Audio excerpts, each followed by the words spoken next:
All right, so get this. What if I told you that for 2 decades, the United States government had a real, honest-to-God plan to use the most destructive weapon ever made to build stuff? Yeah, we're talking about a plan to literally reshape the face of the Earth using hydrogen bombs. This is the absolutely wild story of Project Plowshare. Now, to really get your head around just how insane this all was, we have to start with the biggest, most audacious plans they cooked up. And look, these weren't just some crazy ideas scribbled on a napkin. These were dead serious engineering proposals. You heard that right. So, back in 1956, when Egypt took control of the Suez Canal, it caused a massive panic in global trade. The immediate solution from the Plowshare guys? Hey, let's just blast a brand new canal straight through the Israeli desert with a string of nuclear bombs. And believe it or not, that was just them getting warmed up. And they didn't stop there. I mean, the sheer ambition was wow. They drafted plans to use nukes to widen the Panama Canal, to blast a whole new harbor into the coast of Alaska, to melt Canadian tar sands to get the oil out easier, and even to connect rivers in Mississippi. It was like no part of the world was safe from their nuclear landscaping dreams. So what did they call this grand scheme? Project Plowshare. You know, the name actually comes from the Bible, the whole idea of turning swords into plowshares. It was just a brilliant piece of PR, really. It was a way to make all this constant nuclear weapons testing during the Cold War sound productive, even peaceful. So who on earth could come up with an idea like this? Well, to understand Project Plowshare, you really have to get inside the head of the guy who dreamed it all up, its biggest champion, a man whose obsession with nuclear power was, well, off the charts. Meet Edward Teller. He was this incredibly brilliant physicist who helped build the very first atomic bomb on the Manhattan Project. But for him, that was just getting started. He was already dreaming of something way, way bigger. And this is where you see the huge jump in technology he was gunning for. The first bombs, the ones used on Hiroshima, used fission. They split heavy atoms. Powerful for sure, but hard to make bigger. Teller was obsessed with fusion bombs, H-bombs. Instead of splitting atoms, you smash light ones together. The result? An explosion thousands of times more powerful. He basically created a weapon that could literally end the world. And this led to some pretty twisted thinking. Teller and his supporters figured, hey, if we have the power to wipe out entire countries, why not use that same power for something constructive? They started seeing the H-bomb as, well, the world's biggest shovel. Okay, so let's look at what this all meant in practice. What did they actually want to build? The plans they came up with were just breathtaking. I mean, they were promising a future that was literally forged in atomic fire. You can kind of see how the idea grew. That Suez crisis in '56, that's what sparked the Israeli Canal idea. Then, pretty soon, they set their sights on the Panama Canal with the Pan-Atomic Canal. And get this, their idea of a small test run was Project Chariot. Just 5 H-bombs to carve out a new harbor in Alaska.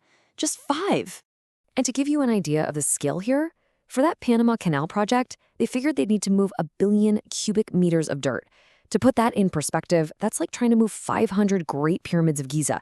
An impossible task with shovels, but hey, maybe not for a couple hundred nukes, right? Right, but the big question, what about all the radiation? Well, Teller had a theory for that too, the clean nuke theory. And on paper, it sounded perfect. You drill a really deep hole, set off the bomb, and the blast creates a huge cave. The incredible heat melts the rock, which pools at the bottom and traps all the radioactive junk. The roof caves in, and boom, you get a clean, totally usable crater. Simple. So that was the theory. Now let's talk about what actually happened when they tried it. The reality? Well, the reality was a whole lot messier and, radioactive. So the first real test for Plowshare kicks off in 1961 in New Mexico. The plan was to set off a small nuke in a deep salt deposit. They thought they could create this huge cavern of molten salt and then use that heat to generate electricity. It was kind of this wild hybrid idea, part nuclear, part geothermal power. Problem was, they missed one tiny little detail. There was water trapped in the salt. When the bomb went off, that water flashed into steam and just burst right back up the shaft. A huge plume of radioactive steam shot out of the ground, basically giving all the VIPs watching an itchy sauna. Not exactly the result they were hoping for. But did that stop them? Nope. For the next big test in Nevada, the goal was an actual crater. Now, this is a tricky business. If you bury the bomb too deep, you barely get a dent. But if you bury it too shallow, what do you think happens? You got it. They got the math wrong. And this 104 kiloton bomb, we're talking 7 times the power of Hiroshima. It just blew right out the top, sending a gigantic cloud of radioactive dirt straight up into the atmosphere. And the fallout from this? It was massive.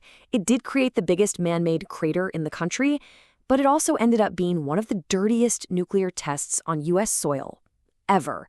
They tracked the fallout all the way to Illinois. People in Utah started freaking out, and for good reason, when radioactive iodine started popping up in their milk.